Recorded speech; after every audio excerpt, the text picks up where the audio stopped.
નમસ્કાર કલમ યુદ્ધ સમાચારની સાથે હું છું આપની સાથે પાયલ બામભણિયા। તો જોઈએ આજના મહત્વના સમાચારમાં। નાગવેરી પ્રાથમિક શાળાના બાળકોએ સિયોતની પ્રાચીન બૌદ્ધ ગુફાઓ સહિત ધાર્મિક સ્થળોની મુલાકાત લીધી। નાગવેરી પ્રાથમિક શાળાના બાળકો કચ્છમાં આવેલા ધાર્મિક સ્થળો તેમજ પ્રાચીન સ્થળોની પરિચિત થાય તેવા હેતુસર શનિ રવિના એમ 2 દિવસીય સ્કૂલના બાળકોનો શૈક્ષણિક પ્રવાસ યોજાયો હતો। 2 દિવસીય પ્રવાસમાં સુપ્રસિદ્ધ યાત્રાધામ માતાના મઠમાં આશાપુરા માતાજીના દર્શન તેમજ ડુંગર પર આવેલા ખટલા ભવાનીના દર્શન કર્યા હતા।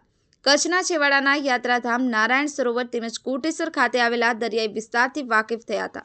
એક સમયે રોજ 1 લાખ કોરીની આવક ધરાવતા લખપત કિલ્લા અંદર આવેલા શીખોના ધર્મગુરુ નાનક દેવના ગુરુદ્વારાના દર્શન કર્યા હતા। તો ગામ ફરતે આવેલ વિશાળ કિલ્લાની વિશાળ પહોળાઈ ધરાવતી દિવાલો જોઈ અચંબિત થયા હતા। લખપત તાલુકાના સિયોતથી ગુનેરી રોડ પર સિયોતથી 5 કિલોમીટરના અંતરે અટડા ગામ નજીક આવેલી અતિ પ્રાચીન 5 બૌદ્ધ ગુફાઓની મુલાકાત લઈ જાણકારી મેળવી હતી।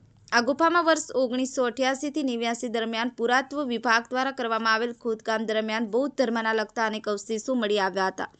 પ્રવાસમાં શાળાના આચાર્ય શ્રીમતી છાયાબેન મોદી, શાળાના શિક્ષકો મહેશભાઈ પરમાર, નીલમબેન પટેલ, પાયલબેન ડોડિયા જોડાયા હતા। મહેશ સોની, કલમ યુદ્ધ સમાચાર, નખત્રાણા।